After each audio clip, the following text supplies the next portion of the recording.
Nå dagen her. Nå blir det gøy. Her en av professorene fra Gøy-fabrikken, Hans Christian. Takk for sist. Jo, takk for sist. Velkommen tilbake. Takk. Og i like måte, Karl Erik, velkommen tilbake. Jo, takk for det. Nå jeg spent. Det like før du tar frem saga. Nå det like før. Da må vi fjerne den gamle, og så lage nytt hull og få inn en litt mer moderne skjerm. Hans Christian har fått jobben nede i skyggen. Er du fornøyd med kabeltrekkinga mi? Det ser veldig bra ut. Ja. Alt vi trenger det. Så da får vi bare lete litt etter litt strøm. Så. Det sitter hardt. Nå må jeg sette pluggene. Ja. Men det jo en fordel når man går i gula humpen. Nå den borte. Ja. Nå ble det tomt her. TV-antennene, den har jeg strøm på her nå. Ja, den skal vi jo ikke bruke lenger. Nei, men har du en bryter til noe sånt nå? Ja, men de har vi jo skrudd av alt sammen, og du har strøm der nå. Ja, strøm her nå.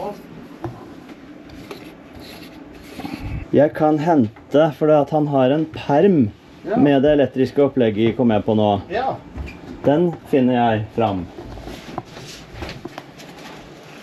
Det godt at Jan skrev ned det han drev med. Yes, power rød og blå. Ja, da ligger den under der jeg driver nå, da. Sannsynligvis. Den rekkeklemma... Jeg har jo vært spent på om det lange nok ledninger under den her til at man kunne løfte den helt opp og lagt den frem eller tilbake. 34. Ja. Der går det opp til 20. Ja, 34, den ser jeg. 34 her, ja. Jeg skal prøve å finne rød og blå, men der den. Var den rød og blå? Rød og blå. Rød og lyseblå.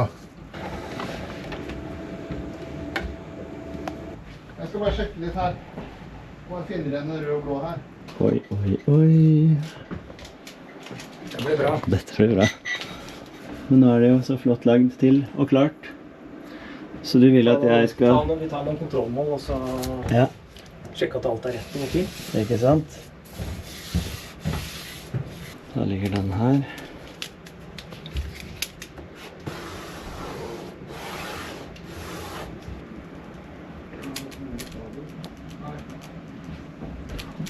Den spørringen grei? Og så kabelgjennomføringen her også. Til og fra hva? Dashbord og bak. Ja, den jo kjempeenkel. Ja.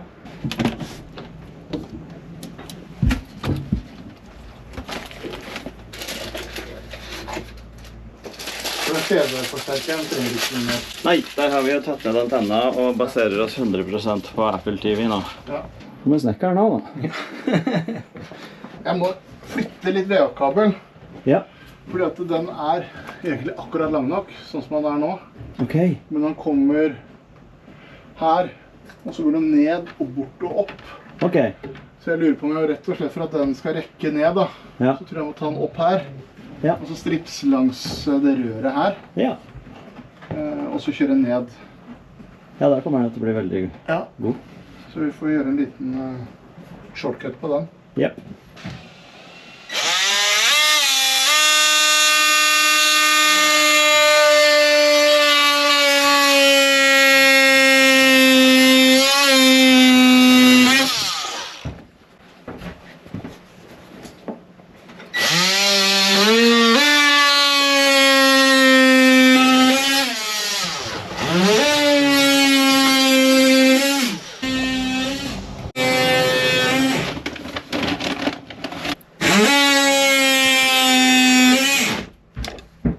Velkommen til arbeid. Hei, det noen helter her?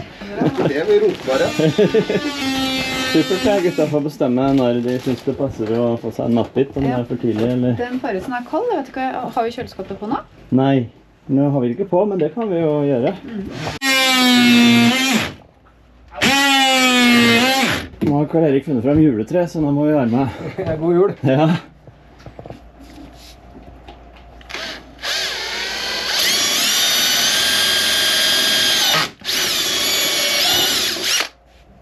Jeg fikk tips fra en kar som sa det veldig flott å bygge sånne konsoler i Korian, eller hva det heter. Ja. Sånn baderoms... Det ser ut som marmor. Det høres jo litt kraftig ut, men det sikkert flott. Ja.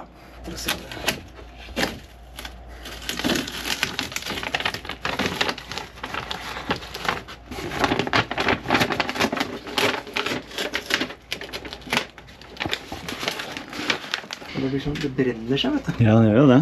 Jeg lukta at det ble varmt i plassen. Det får vi bare slipe pent bort. Går det greit? Ja. Ja. Det lukker igjen. Nå er det rasende utvikling på alle hold her. Ja. Hvis den detter tvers igjennom, så... Da, oops. So far, very good. Det blir jo så tøyt og fint. Hallo.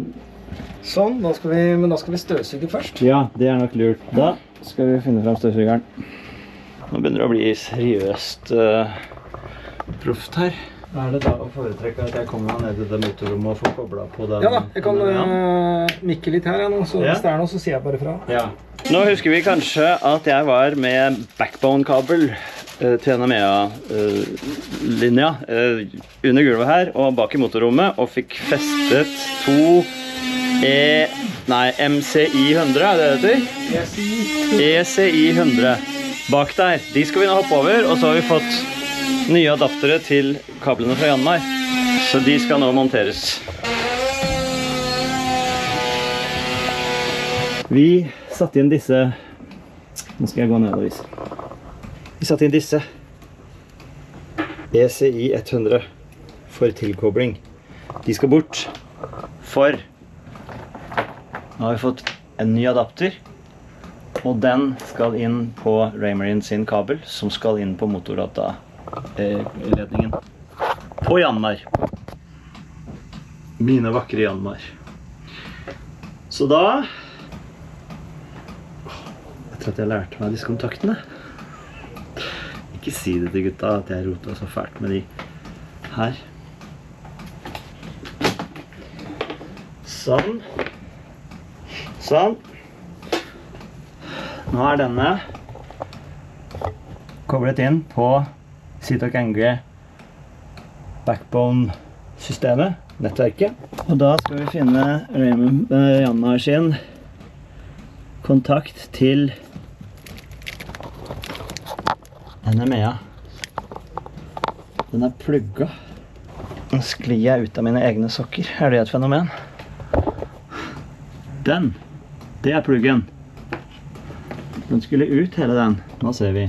De to vil passe, det tror jeg. Sånn, så får vi stripse det pent etterpå. Så gjør vi nøyaktig det samme på andre siden. Jeg tuller ikke, så jeg sklir ut av sokkene mine. Aldri hørt om. Det er den vi ikke skal ha. Vi vrir. Mot klokka. Trekker ut. Setter inn. Med klokka. Fester. Helt fantastisk når du kan det. Ut med pluggen, som sitter i og blokkerer. Inn med den. En problemstilling som sikkert flere kan ha, det der når det blir for mange ting som skal inn på en enhet. Hva er det vi må koble opp da, Karl Erik? Det er en sånn switch. Ja, riktig. Sånn at en kan fordeles på flere. Ja, her kan du kjøre inn radar, ekkolodmodul, kamera, Ja. RMK10-betjening, alle ting som går på Ethernet. Riktig. Så hvis du er tom for innganger på plotteren, så kan du sette på en sånn. Skal den sitte foran, under Ja. eller bak her? Under dashbordet. Ja, den må det selvfølgelig, for de skal jo... Ja. Så da har du, hvis du skal ha mer ting etter hvert, flere kameraer og sånt nå, så har du ledig uttak her. Det spørs om ikke jeg på sikt bør vurdere et kamera på babord side her, for vi har snakket mye om tillegging på litt for kort brygge og sånn, og når Lili holder på der ute med tøvene, og det blåser, og det er litt vanskelig å snakke sammen, så hadde jo det vært en enorm ressurs å ha på skjermen. Ja. Så har vi montert AVS-en der nede. Perfekt. Så den deler nå VA-fontene med VA-fyren som står her. Ja, Og så har vi fått koblet på strøm. det ble helt perfekt det. Det var super plass. Altså akkurat. Nå begynner brikkene å falle på plass. Nå nærmer det seg. En prøvestart i hvert fall. Ja, så gøy. Det var alvorlig mange tilkoblinger her også. Men disse skal vi nå ikke bruke fordi vi har switchen, ikke sant? Ja. Og så det HDMI-tilkoblinger, og det mye ekstra Ja. som du kan koble Ja, på. ikke Hvis sant, du har veldig så- lyst til å trekke masse kabler og skal ha TV rundt omkring, så kan du det. For da blir det som på ferja da. Da kan jeg trekke den her frem til TV-en der nede, så kan folk sitte seg på kartet. Ja, det kan de. Da kan de ta betalt. Ikke sant? Da må jeg bare ha det sikkerhetskurset og den sertifiseringen på båten og den Og utvidelsen. svele. Og så har jo HC vært flink å trekke til en GPS-kabel også. Ja. Og Den kan vi den, koble, den kan vi, hæ? Hvor den da? Ja, det vet jeg ja, ikke. den henger på skapet der, for jeg visste ikke hvor den skulle opp, så det den hvite som henger der. Oi, se nå det. Oi, oi, oi. Dette sånn unpacking. Vi får gå på... Stikker ikke mye, vet du, men... Halvannen, eller? Det Ja, for mye? vi bør ha det. Ja. For det 6 meter høyde? Eller litt Jeg lite? har gått under broa i Moss. Ja, den her. Ja, broa i Moss, da, Kristian. Er det 3,5 over den da. eller 4,5? Sett 5, du. Ja. Så den på 5 da. Kan vi justere alt dette her etterpå? Ja. Som ferskvannstank og septik har jeg vært med på. Ja, og kobler på det etterpå. Det i hvert fall liv i den. Ja. Slå på litt motorer. Da slår vi på motor. Vi starter denne.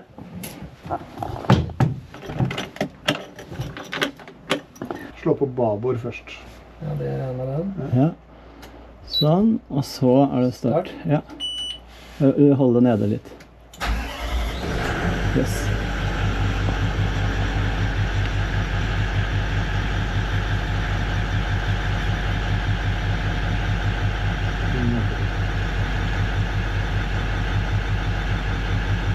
Nå har vi jo turtall.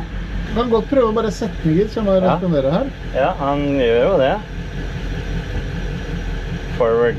Ja, ikke sant? Ja. Ja, men det virker dette da. Ja, temperatur og... Ja. Og det jo ikke sånn at han får noe data og ikke all Nei. data. Nei, data data. Skal jeg starte? Stoppe? Bare stoppe da. Det sies vel at de som snille får fint vær på bursdagen sin. Vi fikk fint vær på installasjonsdagen vår. Ja, vi. det holder det. Ja, det holder. Vi tar til takke med det. Ja, og nå det siste programvare også installert. Det booter opp igjen akkurat nå.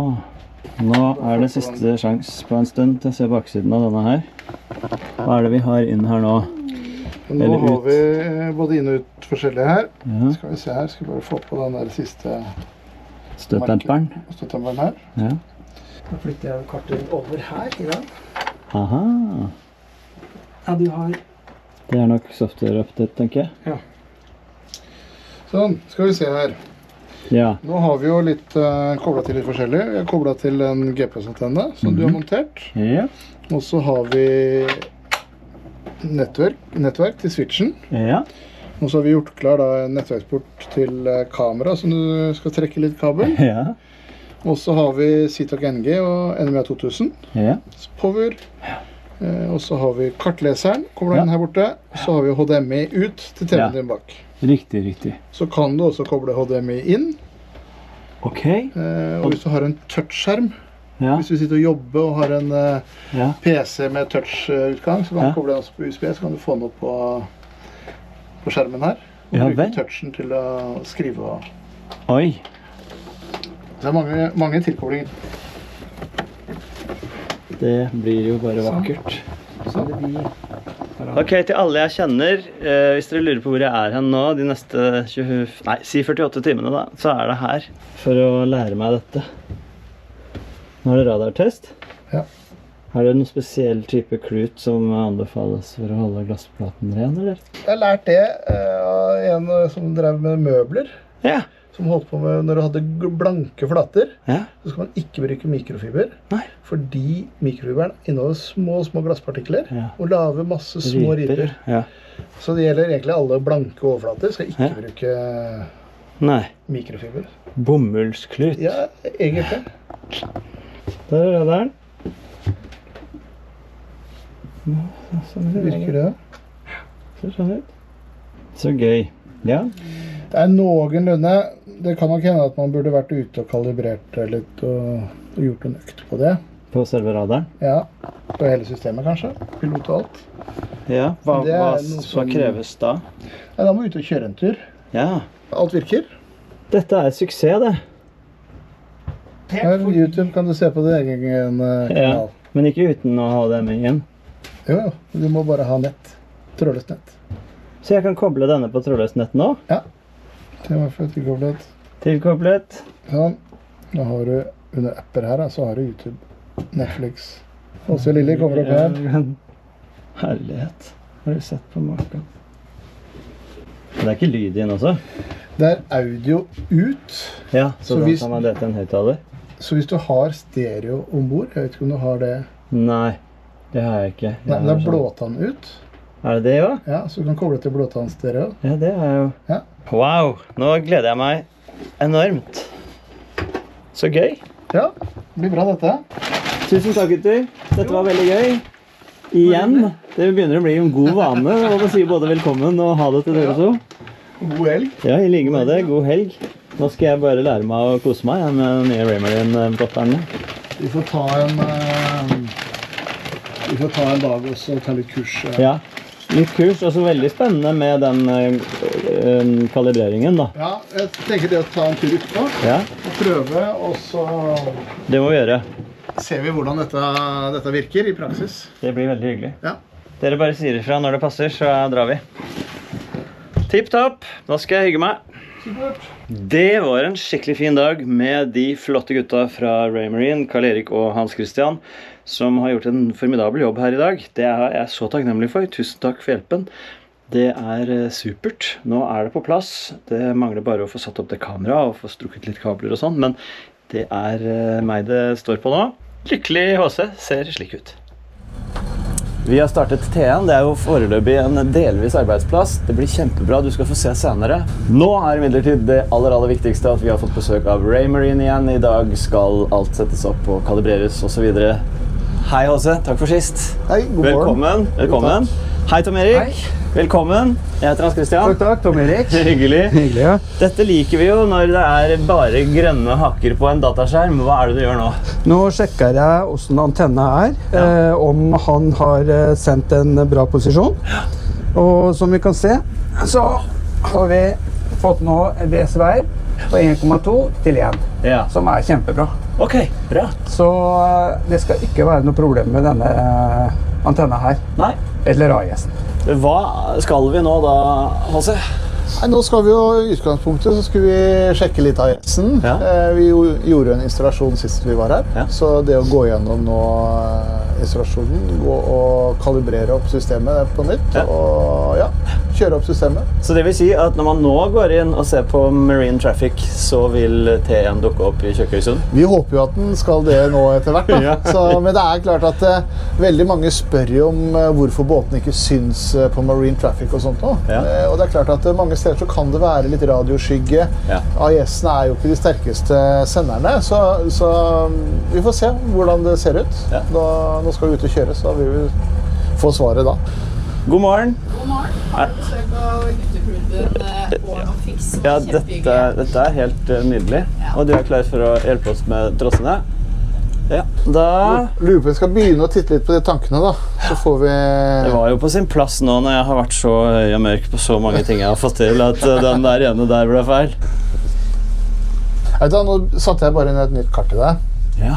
så vi kan gå gjennom litt her etterpå. Jeg leste noe om sånne områder av spesiell interesse, 50 stykk eller noe sånt. Ja, 50 ruter. 50 ruter. Ja. Ja, 50 kvadrater inne på kartet. Stemmer. Så Ja. nå har jeg lagt inn litt område her, og så litt nedover svenskekysten til det. Ja, og hva betyr de rutene? For man har jo kartet for store deler av Nord-Europa, men du får bare enda mer informasjon da. Du får mer informasjon. Det som ligger er at du får det du kaller på point of interest da. Ja. Så da får du for eksempel, hvis du ser her nå, så får du veier, mye mer informasjon på land, rett og slett. Ja, riktig. Så du får veier, du får bebyggelse, du får stier. Ja. Så hvis du er på ukjente steder, 3D, ja. 3D-bygninger, Ja. små ting, men alt i alt så gjør det liksom at kartet blir litt grann mer oversiktlig, litt mer informasjon når du i land på både kjente og ukjente steder. Ja, og disse 50 rutene, de kan man i løpet av abonnementsperioden velge til og fra, sånn at hvis du går fra Sverige til Danmark, så kan du velge dem vekk i Sverige og legge dem inn i Danmark. Absolutt, du har 1 år med fritt endring. Ja. Så du kan si du har et premiumabonnement første året når du kjøper kartet, og da kan du gjøre hva du vil. Ja. Da kan du endre og flytte og jonglere som du vil med det.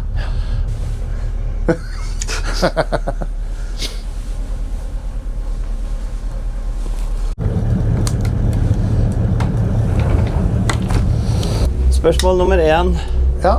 Hvordan legger jeg på hastighetsangivelse, for jeg har så fin dybde der.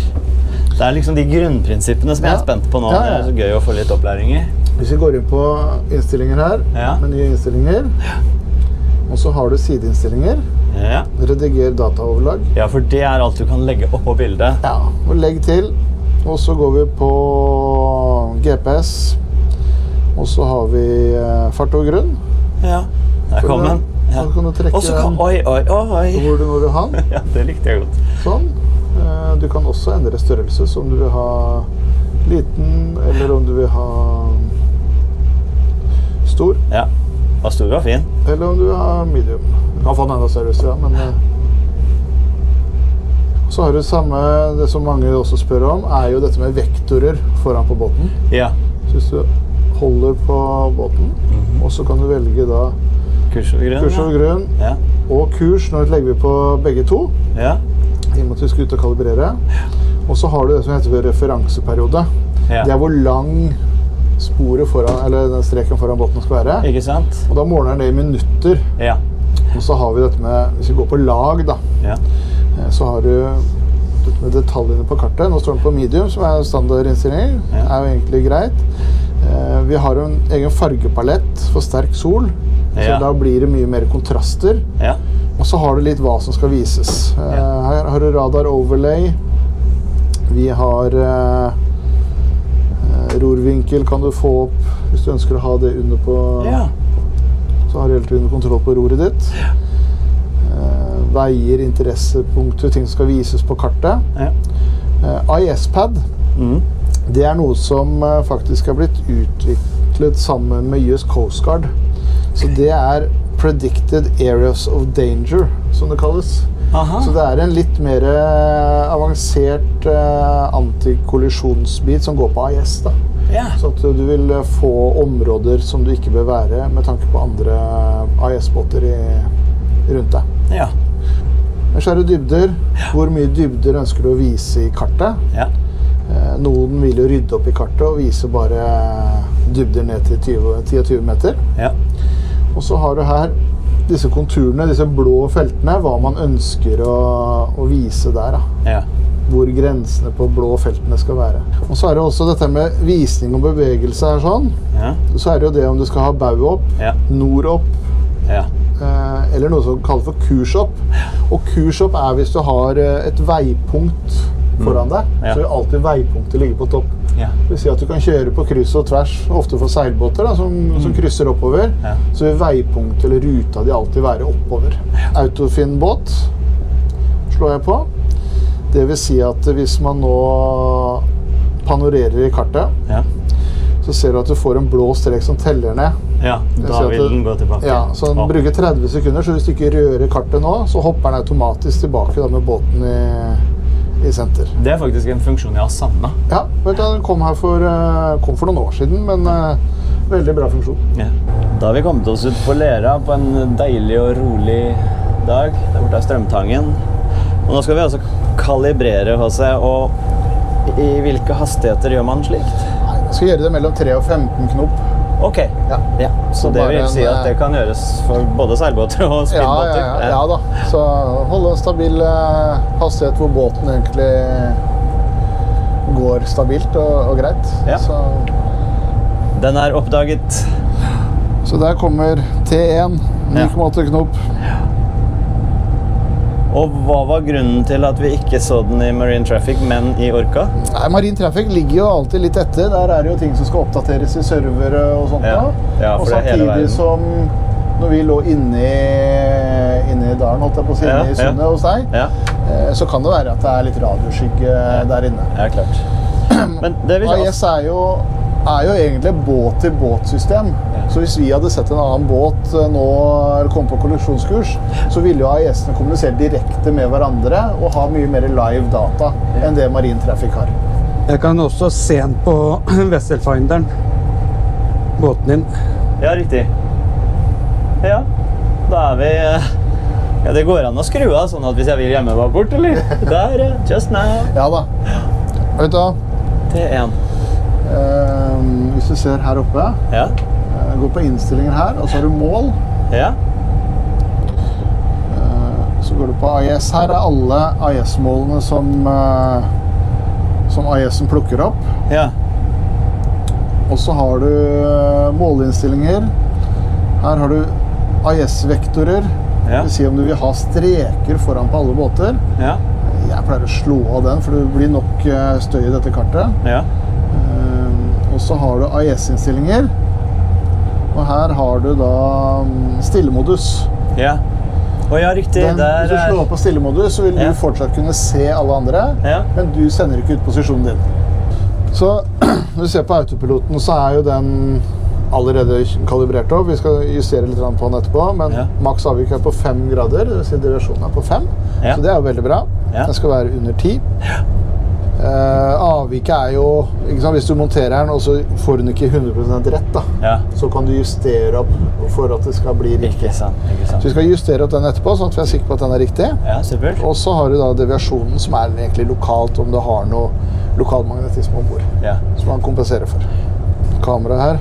Så ser du AR200, det jo en sensor, en heading-sensor, ekstra ombord. Ja, det i den GPS-antenna vi monterte mens vi var på Kjerringa. Så nå står det en kalibrering pågår, så hvis du bare egentlig passer på at hvilken fart har vi her nå? Nå ligger vi på... Vi går sikkert på 5, 6, 8 knopp. For å kalibrere nå, så skal alt skje egentlig automatisk. Så hvis vi bare legger oss i en rolig 360 grader mot styrbord.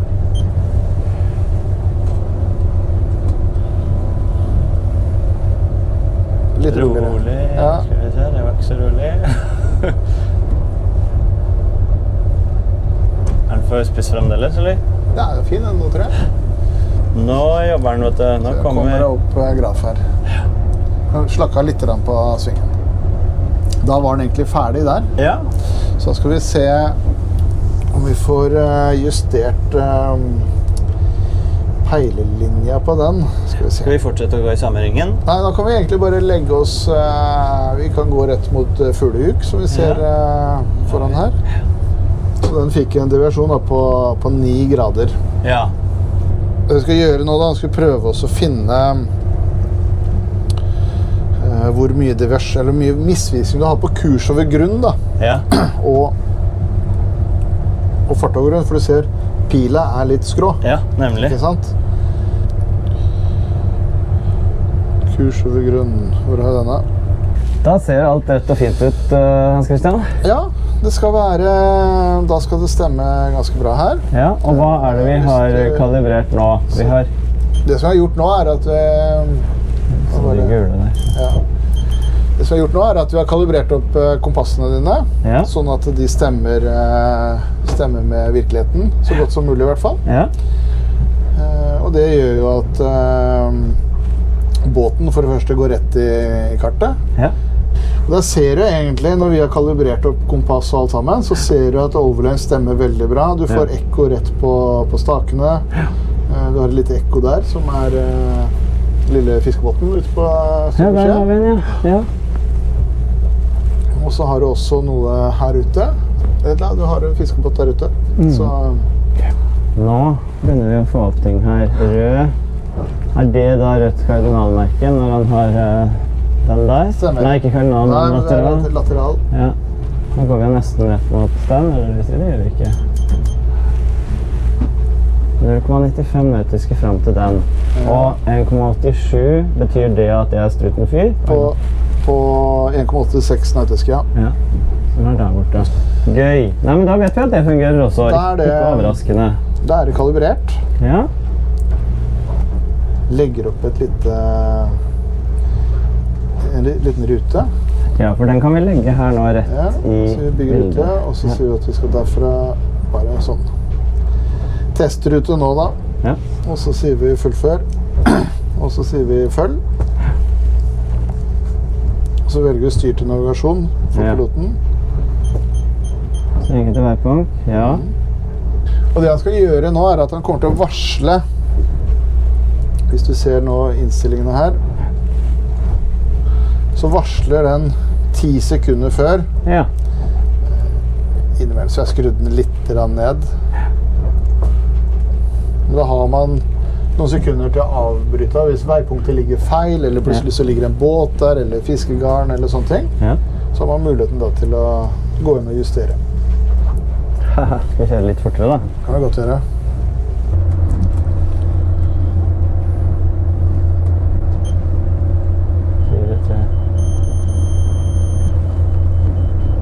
Der begynner vi på automatisk sving. Så der. Det er ren magi. Dette er den fiskebåten som vi hadde her i sted. Ja. Så den kan vi jo peke på her nå. Ja. Og så kan vi gå på flere valg. Hent mål. Ja. Og da henter den som et Marpa-mål da. Ja, Så nå sporer radaren den. Kommer den til å følge den båten. Når den begynner å bevege seg, så vil du få fart og hastighet og sånt på den. Ja. Da ser du får vektoren på den der. Ja.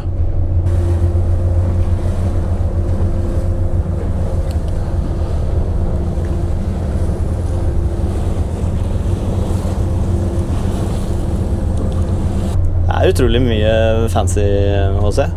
Ja, det begynner å hjelpe nå. Ja. Det er klart at mange ting du kan sette opp her og tilpasse til egen informasjon. Ja. Men i hvert fall grunnoppsettet er på plass. Det er jeg så takknemlig for. Vi snakket om, i sted så snakket vi om litt dette med antikollisjon på AES-mål. Ja. Nå ser vi at det er står nok der. Det står på auto? Ja. Vi har ikke noen båter direkte i nærheten. Nei. Men disse områdene som dukker opp da, det er jo båter som er i nærheten på eventuelt en potensiell kollisjonskurs. Men den var inne på land? Den var inne på land. Selve feltet var inne på land. Ja. Båten ligger sikkert oppe i elva her. Ja. Hadde den feltet kommet opp på vann da, Ja. så er det området hvor dere vil møtes. Du kan lett slå det av og på her nede. Det heter AES PAD-zone. Ja. Slår den av og på. Helt supert. Sveipen ut her. Autopilotbetjeningen. Styr til nav, så vil den ta ruta di. Full kontroll. Så gøy. Og søk, det er bare å søke etter. Søk etter litt navn. Ja. Og så er det data. Her kan du jo velge selv. Om 2 sekunder, 1 sekund, der endrer vi kurs. Dette er altså så gøy. Og så har vi også funnet ut av det med tankmålerne. Og der må jo jeg rett og slett gå tilbake og redigere i tidligere uttalelser, for jeg har lært i dag. Og jeg har jo et mål, og det er å lære minst en ting hver dag. I dag har jeg lært flere.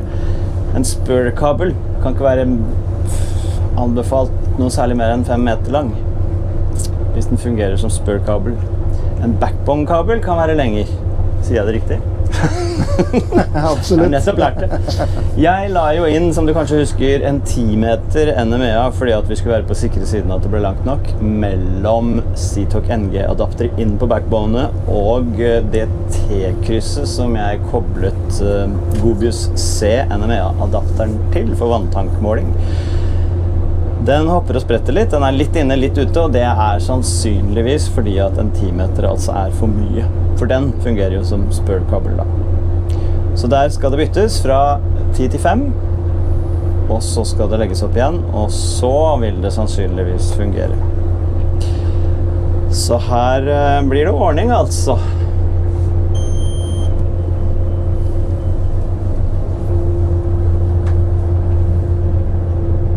Da er kalibreringsturen med Raymarine ferdig, og jeg er så fornøyd. Det er så gøy. Dette er mye bedre enn jeg klarte å forestille meg også, så jeg gleder meg til å begynne å ta det i bruk. Skal vi legge til? Nå er det på tid å dra på den andre jobben. Nå skjønnheten skrudd av. Her står det en kar som bare gleder seg veldig til å begynne å ta det i bruk. Det ble jo bra, dette. Absolutt. Ja? Ja. Du fornøyd? Ja, så langt så ser det bra ut. Så får du venne litt til å bruke det og sette deg litt inn i funksjoner. Ja, det jo det som det morsomste nå, å begynne å virkelig bruke det og forstå de nye mulighetene. Ja, så det å tilpasse seg sitt eget bruk da, Ja. ikke sant? Og bli vant med funksjonen og Ja. bli komfortabel med det. Jeg gleder meg veldig. Jeg sier ikke ha det, for jeg tror vi skal treffes igjen, men Vi ses tusen takk igjen. for hjelpen med installasjonen. Bare hyggelig. Kjempegøy.